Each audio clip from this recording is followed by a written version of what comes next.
صوت الكوميكس بتمسي على السيس وبتقول لها كل سنه وانت طيبه حبيبه قلبي، وسمعني سلام من الاخر لمجتمع مصر الساخر.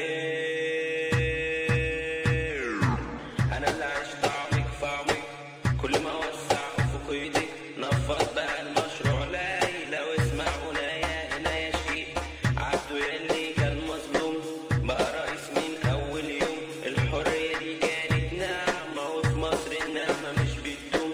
انا اللي عشت واحد منبوس ولا يابت ولا عندي فلوس، وعشان برهن على عمقي بشرب سيجاره واسمع فيروز. حبيت انا البت ايدينا ومشينا ماسكين ايدينا لما ابوها رفضني عشان احرقها المدينه. انا مش مبرشم ولا رافع، انا اللي فاشل مش نافع. كل بوست انا بكتب فيه عن مضاعفة الواقع، لو التنمية البشرية والفي 100%. قال لي غدا يوما افضل استنيته من فجرية. انا لسه عاقل مش مجنون بس المجتمع ممحون. ملت من عشرة نفسي وخلاص بقيت فوريفر الون. وبنحرقها المدينة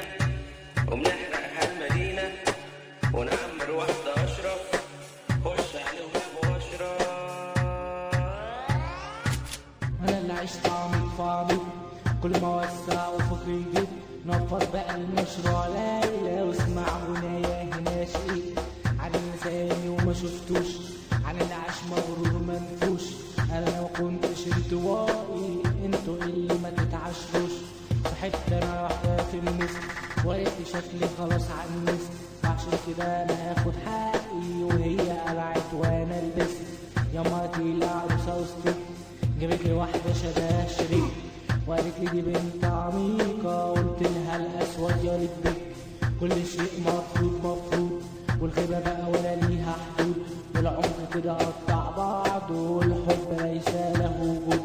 يا ابني عيش معتاد وبسيط كانت ايه بقى من التنطيط، الدنيا بسيطة وسهلة واللي عقدها يقعد. شطبنا كده وعملنا الواجب مع آيسي واصحابه، حمدي متكلم شيبهم في حضوره وغيابه. وابعد يا ابني ردوا عذابه. احلى تحية من اسكندرية للباشا عمرو سكر وعبد العظيم وبكر وإيهاب والبوب احمد سيلفستر دانيال وكيفا وهيما وجيرو وحليل. ده احلى كلام والكفراوي ده بوب كبير، والوحش ده محمد درغام.